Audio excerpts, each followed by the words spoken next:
Audio clip number 17، اس میں انشاءاللہ سورہ بقرہ کی آیت نمبر 43 سے لے کر 46 تک کی آپ تلاوت، ترجمہ اور تفسیر صراط الجنان سنیں گے۔ بسم اللہ الرحمن الرحیم۔ ترجمہ: اللہ کے نام سے شروع جو نہایت مہربان رحمت والا ہے۔ وَأَقِيمُوا الصَّلَاةَ وَآتُوا الزَّكَاةَ وَارْكَعُوا مَعَ الرَّاكِعِينَ۔ ترجمہ: اور نماز قائم رکھو اور زکوٰۃ ادا کرو اور رکوع کرنے والوں کے ساتھ رکوع کرو۔ وَأَقِيمُوا الصَّلَاةَ، اور نماز قائم رکھو۔ اس سے پہلی آیات میں یہودیوں کو ایمان لانے کا حکم دیا گیا، پھر انہیں حق کو باطل کے ساتھ ملانے اور نبی کریم علیہ الصلوۃ والسلام کی نبوت کے دلائل چھپانے سے منع کیا گیا۔ اب ان کے سامنے وہ شرعی احکام بیان کیے جا رہے ہیں جو ایمان قبول کرنے کے بعد ان پر لازم ہیں۔ چنانچہ فرمایا گیا کہ اے یہودیوں، تم ایمان قبول کر کے مسلمانوں کی طرح 5 نمازیں ان کے حقوق اور شرائط کے ساتھ ادا کرو، اور جس طرح مسلمان اپنے مالوں کی زکوٰۃ ادا کرتے ہیں اسی طرح تم بھی اپنے مالوں کی زکوٰۃ دو، اور میرے حبیب علیہ الصلوۃ والسلام اور ان کے صحابہ کے ساتھ با جماعت نماز ادا کرو۔ با جماعت نماز ادا کرنے کی اہمیت اور فضائل۔ اس آیت میں جماعت کے ساتھ نماز ادا کرنے کی ترغیب بھی ہے، اور احادیث میں جماعت کے ساتھ نماز ادا کرنے کے کثیر فضائل بیان کیے گئے ہیں۔ چنانچہ بخاری شریف کی حدیث ہے، حضرت عبداللہ بن عمر رضی اللہ تعالی عنہما سے روایت ہے، نبی اکرم صلی اللہ تعالی علیہ وسلم نے ارشاد فرمایا، جماعت کے ساتھ نماز پڑھنا تنہا پڑھنے سے 27 درجے زیادہ فضیلت رکھتا ہے۔ حضرت عثمان غنی رضی اللہ تعالیٰ عنہ کے غلام حضرت حمران رضی اللہ تعالیٰ عنہ سے روایت ہے، حضور اقدس صلی اللہ تعالیٰ علیہ وسلم نے ارشاد فرمایا، جس نے کامل وضو کیا پھر فرض نماز کے لیے چلا اور امام کے ساتھ نماز پڑھی، اس کے گناہ بخش دیے جائیں گے۔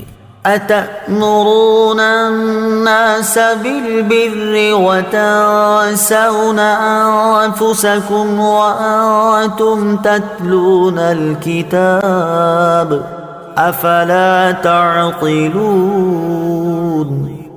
ترجمہ: کیا تم لوگوں کو بھلائی کا حکم دیتے ہو اور اپنے آپ کو بھولتے ہو، حالانکہ تم کتاب پڑھتے ہو، تو کیا تمہیں عقل نہیں؟ أَتَأْمُرُونَ النَّاسَ بِالْبِرِّ، کیا تم لوگوں کو نیکی کا حکم دیتے ہو؟ تفسیر صراط الجنان میں ہے، یہ آیت مبارکہ ان یہودی علماء کے بارے میں ہے جن سے ان کے مسلمان رشتہ داروں نے دین اسلام کے متعلق دریافت کیا، تو انہوں نے کہا تم اس دین پر قائم رہو، محمد صلی اللہ تعالی علیہ وسلم کا دین حق اور کلام سچا ہے۔ یہ ان یہودیوں کے حق میں نازل ہوئی جنہوں نے مشرکین عرب کو حضور اقدس صلی اللہ تعالی علیہ وسلم کے مبعوث ہونے کی خبر دی تھی اور حضور پرنور صلی اللہ تعالی علیہ وسلم کی پیروی کرنے کی ہدایت کی تھی۔ پھر جب نبی پاک علیہ الصلوۃ والسلام مبعوث ہوئے تو یہ ہدایت کرنے والے حسد سے خود کافر ہو گئے، تو انہیں فرمایا گیا کہ لوگوں کو نیکی کا حکم دیتے ہو اور خود کو بھلاتے ہو۔ یاد رہے، اس آیت کا شان نزول خاص ہونے کے باوجود حکم عام ہے، اور ہر نیکی کا حکم دینے والے کے لیے اس میں تعزیانہ عبرت ہے۔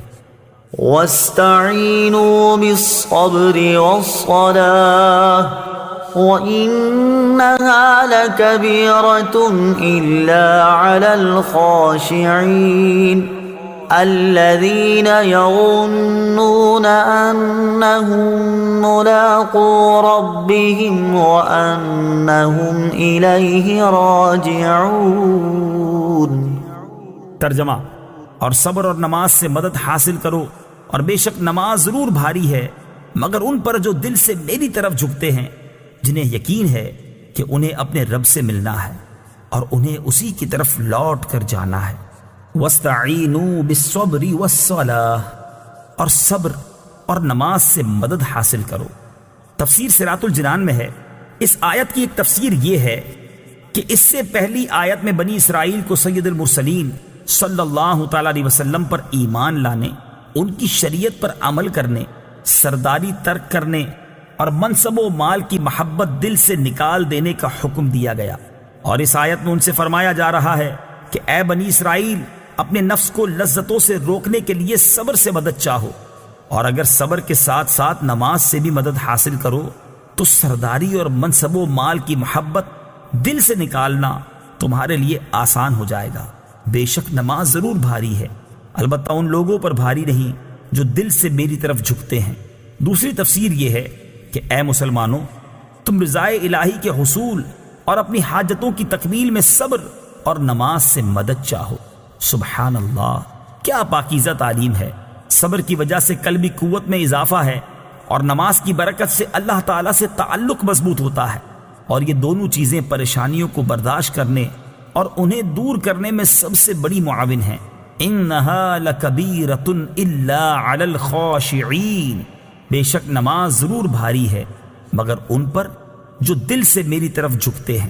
تفسیر صراط الجنان میں ہے، آیت کے اس حصے اور اس کے بعد والی آیت کا خلاصہ یہ ہے کہ گناہوں اور خواہشات سے بھرے ہوئے دلوں پر نماز بہت بوجھل ہوتی ہے، اور عشق و محبت الہی سے لبریز اور خوف خدا سے جھکے ہوئے دلوں پر نماز بوجھ نہیں، بلکہ نماز ان کے لیے لذت و سرور اور روحانی و قلبی معراج کا سبب بنتی ہے۔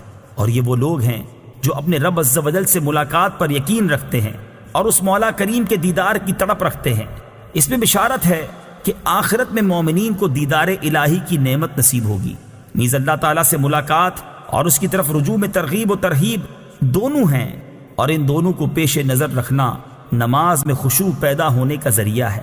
گویا نماز میں خشوع و خضوع قائم رکھنے کا حکم بھی دیا اور اس کے حصول کا طریقہ بھی بتا دیا۔